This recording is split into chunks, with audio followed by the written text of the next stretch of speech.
Philippines terminates visiting forces agreement with U.S.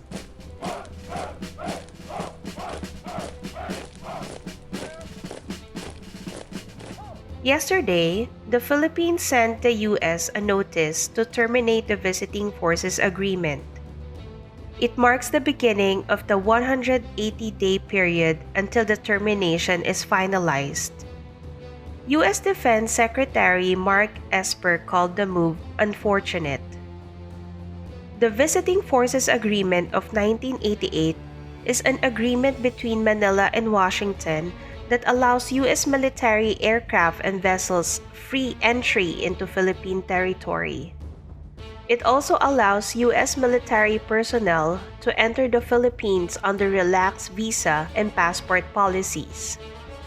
The agreement likewise gives the U.S. government jurisdiction over members of their military in case they commit crimes in the Philippines. The document of notice sent to the U.S. was signed by Philippine Foreign Affairs Secretary Teodoro Locsin Jr. Philippine presidential spokesperson Salvador Panelo said that though they sent the U.S. a notice, they do not need to wait for a response.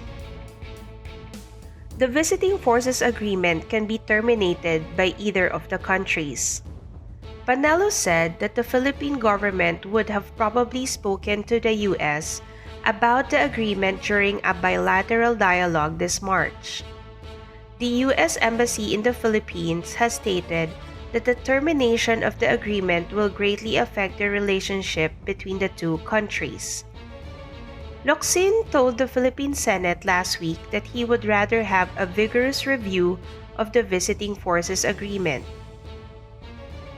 He said that he believed the agreement benefits the Philippine people in terms of financial grants, military assistance, and protection from attack. This all began when U.S. President Rodrigo Duterte threatened to call off the Visiting Forces Agreement in light of the cancellation of a senator's U.S. visa. Philippine Senator Ronald De La Rosa's U.S. tourist visa was canceled in January of this year. De La Rosa believes it was canceled because of his alleged involvement in extrajudicial killings.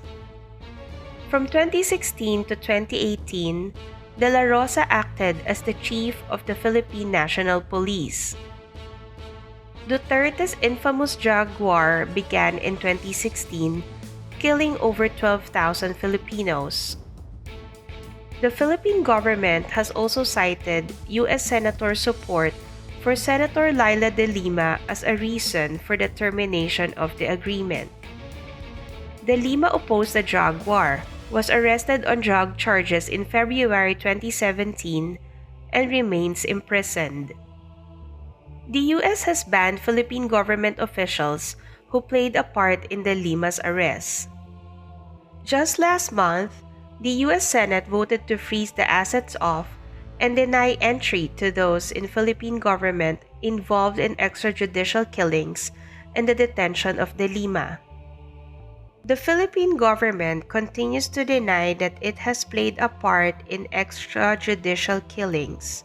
However, Trump was heard congratulating Duterte on his handling of the drug problem in 2017. Though the Visiting Forces Agreement is off the table, the two countries still hold two other military agreements between them. The Mutual Defense Treaty promises that one country will come to the aid of the other in case of attacks.